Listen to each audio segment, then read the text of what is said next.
এটা হচ্ছে dining drawing.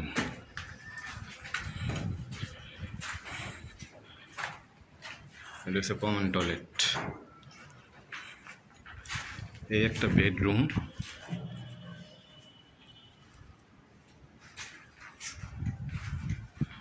আর এটা হচ্ছে কিচেন রুম।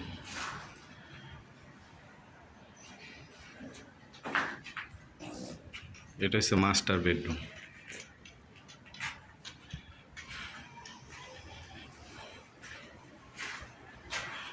এটা হচ্ছে মাস্টার টয়লেট।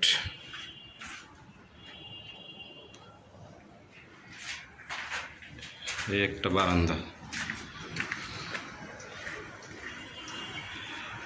এখানে হয়েছে আপনার দুইটা বেডরুম, ডাইনিং ড্রয়িং, দুইটা ওয়াশরুম, একটা বারান্দা আর একটা কিচেন রুম। 10 তলায় এটা। এটার উপরে আরও একটা ছাদ আছে।